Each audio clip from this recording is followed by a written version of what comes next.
Okay, so that was the health section.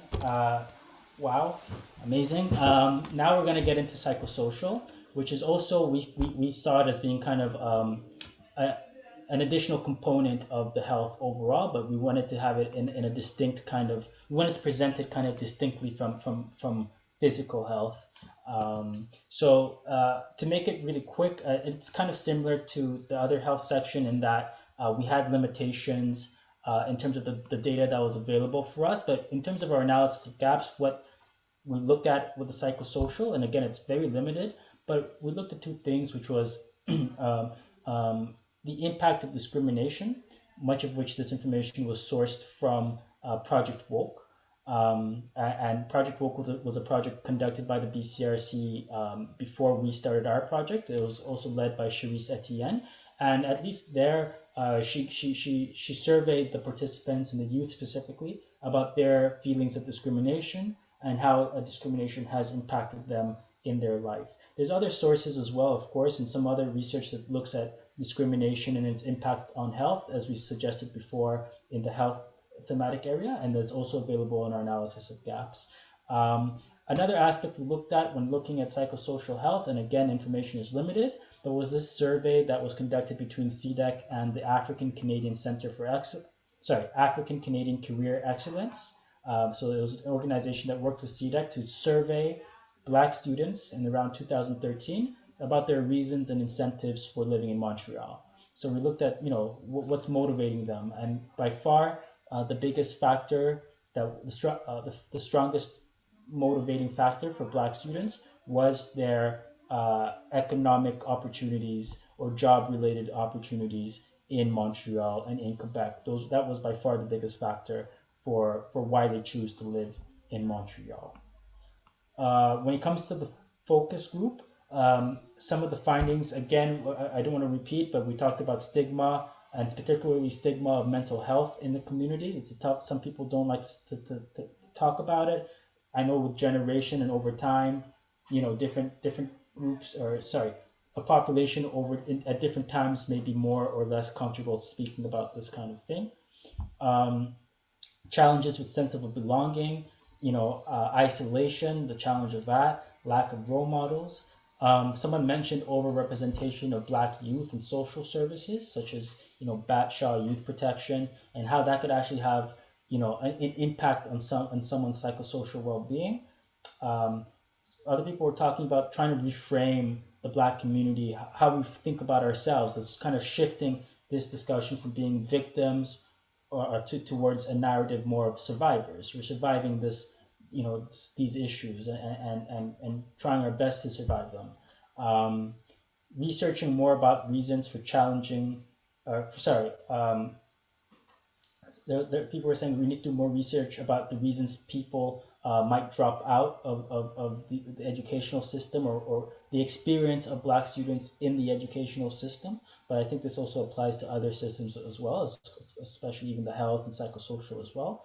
And someone, funnily enough, said that despite all these issues, they still see the community as having a sense of resilience and even a sense of positivity. That even despite all these problems and serious problems that even include life and death, there is still an aspect of the community that is probably more accurate to characterize the community as positive and optimistic as opposed to negative. Despite all the issues, it's a pretty positive outlook. And lastly, there was also concerns again about online education, some of the potential good that could come out of that, but also some of the potential negative aspects, or things that the cost of doing so, and what are some of the negative aspects that we want to be careful to avoid. Okay. With that being said, now we're going to introduce the third and last guest speaker. I'd like to introduce everyone to Dr. Richard Kestner. He's a professor of psychology at McGill University. He's the founder and director of McGill's Human Motivation Lab. Dr. Kestner is someone who we've been working with since last summer as well. Just like every other guest speaker, he's done an immense job in terms of really helping us on our research journey and understanding what's going on in the community, and particularly in the field of the psychosocial well-being. So with that being said, Richard, welcome. Thank you for being here with us today, and I'll let you go ahead with your presentation. Okay, I'd like to thank you, John and Xiaoyan, for organizing this important and interesting forum. It's been a great pleasure working with you and with the other people at the BCRC for the last year on the various projects. And people who are listening, you cannot believe how many projects John and Xiaoyan are working on. They're writing a grant pretty much every other week, and they're doing focus groups, they're doing outreach. It's just been amazing to watch. Uh, my contribution is more narrow than what you've been hearing about. I really wanted to do a snapshot in time and see what was happening for the Black community during 2020. You probably remember last year, it was quite a memorable year in which we had a once in a century pandemic, but something else that happened was that there was a once in a half century civil rights movement that emerged.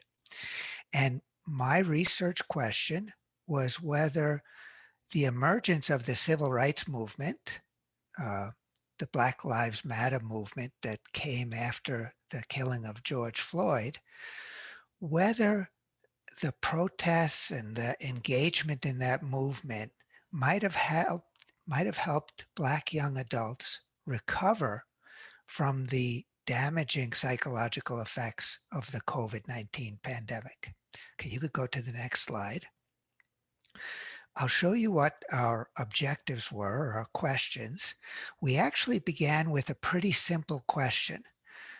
What were the impacts, the psychological impacts of the COVID-19 pandemic on Black young adults in terms of their adjustment and their sense of empowerment? Now, obviously, this is a pretty simple, straightforward question, and you'd have to imagine that the impacts were quite negative. And in fact, research quickly showed that young adults were at particular risk with the emergence of the pandemic, so that they had higher rates of depression, anxiety, suicidal thinking.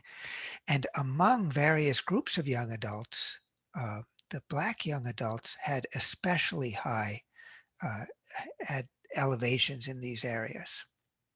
So uh, when I began collaborating with Zhao Yan and John and Rayanne, we thought we would just look at how bad the pandemic was in terms of its negative impact on adjustment and well-being.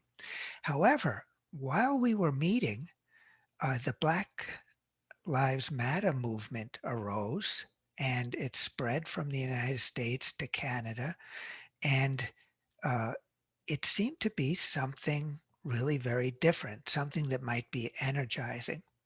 So we wondered whether the emergence of the Black Lives Matters movement might have allowed Black young adults to find an exit strategy to get out of the hopelessness and helplessness that was so much a part of the pandemic. Uh, so we were looking at these twin events and whether there might have been some interactions between them. Now, the final objective, and this was suggested by John, and it was a great suggestion, was to not only collect self-report data in which we asked people to indicate on a 1 to 7 scale what the negative impacts were, but to also allow participants to write in an open-ended narrative way about what their experience was during the spring and summer and fall of 2020. And the hope here was that we might get at a deeper level, maybe a truer level of analysis. Okay, you could go to the next slide. And here's the outline of the research design. It was a longitudinal design. We tried to recruit about 100 participants, predominantly English-speaking Black young adults. There I think there were 5 or 6 French speaking, but the results were similar. And in July and August, we asked them to reflect back on what had happened since the pandemic emerged. And we also asked them to reflect on the BLM movement. And we asked them to judge whether the impacts of these two events on their achievements, social functioning, and well-being were negative or positive. Did it make your life worse? Did it actually make it better? Then we also asked about their experiences of empowerment, of feeling competent, connected, autonomous. And we asked about that in 2 ways. We asked, how did you feel personally in relation to this event? And how do you feel these events impacted your community? So we measured it personally and collectively. Then in December, we followed people up. It was about 5 months later, and we reassessed these same measures. You could go to the next slide. The way we asked about narrative, it's something I used to use when I measured achievement motivation and other kinds of motivation. We asked people to tell a short story with a beginning and a middle and an end, and they have 5 minutes to do it. And we were delighted to see that our participants were really engaged, and almost all of them wrote narratives of at least 100 words, and they wrote about the COVID-19 pandemic and the BLM. You could go to the next slide now. So here are the questions again and the results. First question was, what was the impact of the COVID-19 pandemic on Black young adults' psychological adjustment?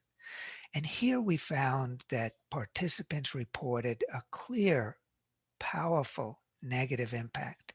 So in the area of school achievement and work, the young people felt their lives had gotten much worse. In the area of social functioning, their lives had gotten worse. In terms of physical and mental well-being, things were worse.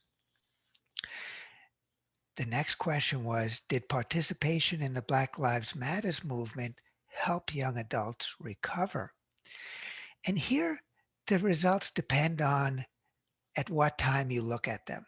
So in July and August, I had actually expected that we might already see many young people saying, boy, the BLM movement got me out of my house. It got me seeing other people. It got me involved in a really important cause that I believe in.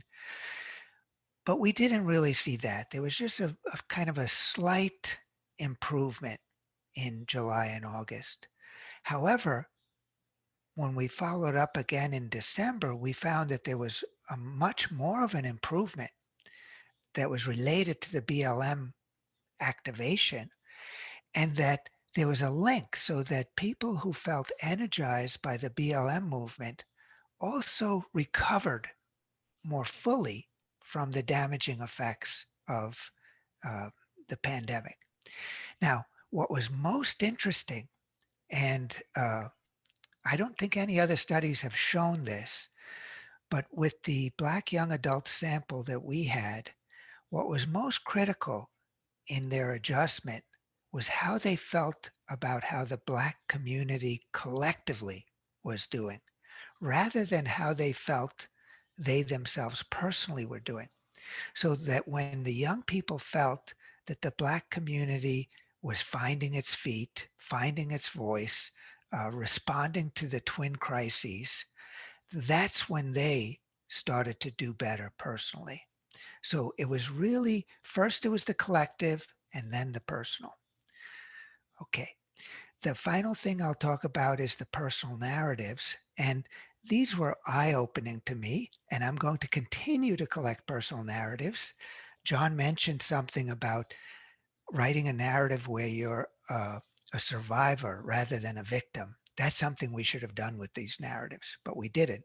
All we did was rate the narratives for how much positive emotion and negative emotion was in the narrative in relation to the COVID-19 pandemic and then in relation to the BLM.